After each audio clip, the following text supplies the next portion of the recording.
After Nineveh was destroyed in 612 BC, the Assyrian kingdom was divided into three main powers. Media controlled the north and northeast. Babylon controlled Elam and the plains of the Euphrates and the Tigris. Egypt controlled everything west of the Euphrates and North Africa.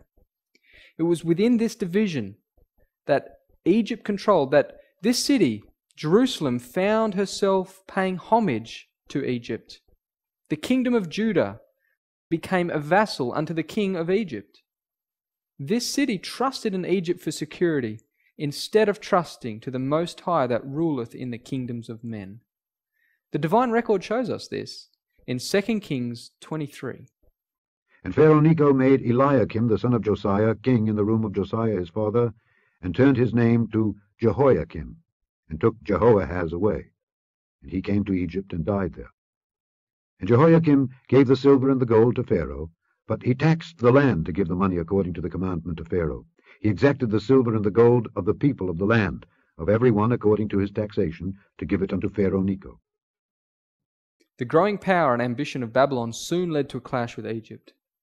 The Babylonian crown prince Nebuchadnezzar was taking control from his aging father. In 607 BC, Nebuchadnezzar embarks on a military campaign. This campaign took them, among other places, to Carchemish. It was there that the armies of Egypt and Babylon met during 605 BC, which was the 4th year of Jehoiakim's reign over Judah. In this battle at Carchemish, Pharaoh Necho and Nebuchadnezzar fulfilled the words of God in Jeremiah chapter 46. The word of the Lord which came to Jeremiah the prophet against the Gentiles. Against Egypt, against the army of Pharaoh Necho king of Egypt, which was by the river Euphrates, in Carchemish, which Nebuchadrezzar king of Babylon smote in the 4th year of Jehoiakim the son of Josiah king of Judah. The word that the Lord spake to Jeremiah the prophet, how Nebuchadrezzar king of Babylon should come and smite the land of Egypt. Declare ye in Egypt, stand fast and prepare thee, for the sword shall devour round about thee. The Lord of hosts, the God of Israel, saith, Behold, I will punish the multitude of No, and Pharaoh, and Egypt, with their gods and their kings, even Pharaoh, and all them that trust in him. And I will deliver them into the hand of those that seek their lives, and into the hand of Nebuchadrezzar king of Babylon, and into the hand of his servants. Egypt and their allies were overcome and put to flight in a single battle. Nebuchadnezzar stripped Pharaoh of his conquests and drove him back into Egypt.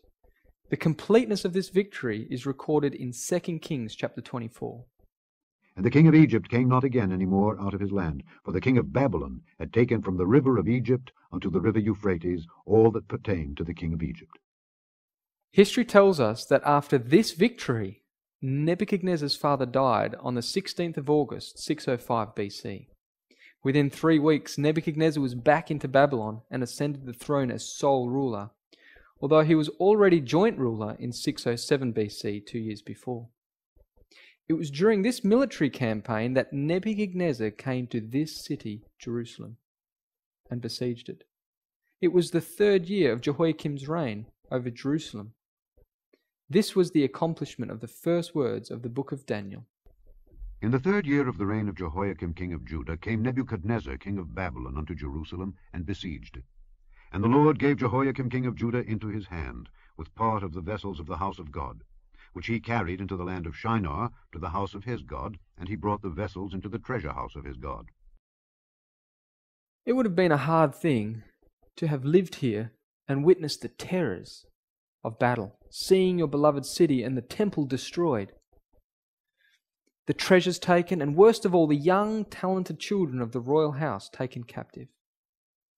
But God had given Jerusalem a very clear warning of what to expect.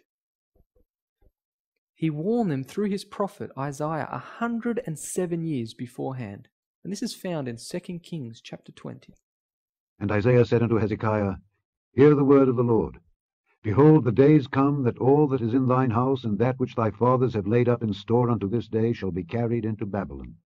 Nothing shall be left, saith the Lord. And of thy sons that shall issue from thee, which thou shalt beget, shall they take away, and they shall be eunuchs in the palace of the king of Babylon. The Hebrews were taken captive into Babylon. in 606 BC. This marks the beginning of the 70-year prophecy spoken by Jeremiah the prophet. As Daniel and his 3 friends went into Babylon, they went via Haran, and thus they retraced the steps that Abraham originally made when he was called out of the land of the Chaldees. These young men would have been greatly discouraged as they went into Babylon. But you can imagine how much comfort they received by the words recorded here in Jeremiah. For thus saith the Lord, that after 70 years be accomplished at Babylon, I will visit you, and perform my good word toward you in causing you to return to this place. For I know the thoughts that I think toward you, saith the Lord, thoughts of peace, and not of evil, to give you an expected end.